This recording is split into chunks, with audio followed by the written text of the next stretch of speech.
দুনিয়াটা বড্ড স্বার্থপর। স্বার্থপর এই দুনিয়ার মানুষগুলো। স্বার্থপর মানুষদের খুঁজতে হয় না, দেখবেন ওরা ঠিকই সময় মতো আপনার পিছনে এসে হাজির। কিছু মানুষ তো এতটাই স্বার্থপর যে প্রয়োজন ফুরিয়ে গেলে আপনাকে ছুঁড়ে ফেলে দিতে একটাবারও চিন্তা করবে না। তারা শুধু নিজের স্বার্থটাই বুঝে, কিভাবে নিজের স্বার্থটা উদ্ধার করতে পারবে সে চিন্তাই করে। তারা ঠিকই জানে কখন কিভাবে অন্য কাউকে ব্যবহার করতে হয়। জীবনে দুই ধরনের মানুষের কাছ থেকে দূরে থাকার চেষ্টা করবেন। প্রথমত ব্যস্ত মানুষ, আর দ্বিতীয়ত স্বার্থপর মানুষ। ব্যস্ত মানুষ প্রয়োজন হলে আপনার সাথে কথা বলবে, আর স্বার্থপর মানুষ নিজের দরকারে কথা বলবে। কিছু কিছু মানুষ সত্যিই অনেক স্বার্থপর হয়। আপনি তাদের জন্য 100টা কাজ করে দেন না কেন, আপনার নাম কখনোই হবে না। আর যদি একটু ভুল করে ফেলেন তাহলে তো কোনো কথাই নেই। স্বার্থপর মানুষের চেয়ে প্রতারক আর কেউ হতে পারে না। স্বার্থপর মানুষগুলো নিজের ইচ্ছার জন্য সব কিছু করতে পারে, সব কিছু। তাদের আসলে বিবেক বলতে কিছুই নেই। নিজে বাঁচার জন্য দেখবেন অন্যের উপর ঠিকই দোষ তুলে দিবে।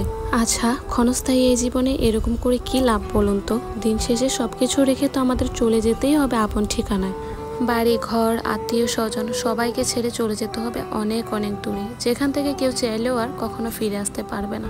যেভাবে আমার শ্বশুর আমাদের রেখে চলে গিয়েছে অনেক দূরে, শুধু পড়ে রয়েছে তার কয়েকটা স্মৃতি। এই স্মৃতিগুলো দেখা ছাড়া আমাদের আর কোনো কিছুই করার নেই। এই স্যুটগুলো আমার ঘরে আমি রেখে দিয়েছিলাম সযত্নে, কিন্তু চোখের সামনে বারবার পরে আর খারাপ লাগে, সেজন্য আমি সেগুলো ওয়ার্ড্রোবের ভিতরে যত্ন করে রেখে দিয়েছি।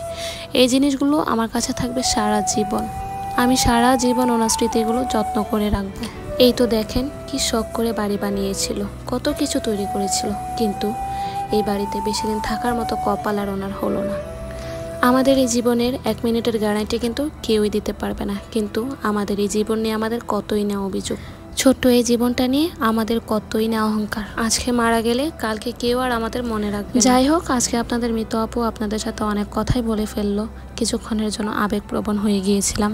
দুপুরে যেহেতু আজকে কোনো রান্নাই ছিল না, তাই ভাবলাম যে আজকে আমি একটু তালের পিঠা বানাবো। অনেক দিন ধরেই ভাবছি পিঠা বানাবো, কিন্তু সেই সুযোগটা আর হয়ে উঠছে না। আজকে আমার সারিকাও বারবার বলতেছিল যে সে পিঠা খাবে, তাই সবকিছু বাদ দিয়ে আগে আমি আমার মেয়ের চাহিদাটাকে পূরণ করতে চেষ্টা করলাম। এখানে আমি তালের রসটাকে প্রথমে জাল দিয়ে নিয়েছি ভালো করে, তারপর সেখানে অল্প পরিমাণ করে আমি একটু দুধ মিক্স করে নিচ্ছি। চিনি, লবণ, নারকেল যা যা প্রয়োজন মতো লাগে সবকিছু দিয়ে এখানে চালের গুঁড়োর সাথে আমি একটু আটাও মিশিয়ে নিয়েছি। আমি যেহেতু তেমন একটা ভালো রান্না করতে পারি না, সেজন্য আমি স্পেশাল করে কোনো রেসিপি আপনাদের মাঝে শেয়ার করি না।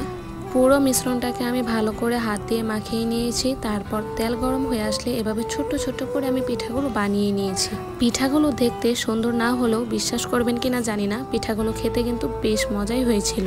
জীবনের প্রথম আমি সবার জন্য তালের পিঠা বানালাম, আর এটা যে এতটা ভালো হবে আমি কখনো কল্পনাও করিনি। যাই হোক, আজকের এই ব্লগটা এই পর্যন্তই। দেখা হবে পরবর্তীতে সুন্দর আরেকটি ব্লগ নিয়ে। সেই পর্যন্ত সবাই ভালো থাকবে।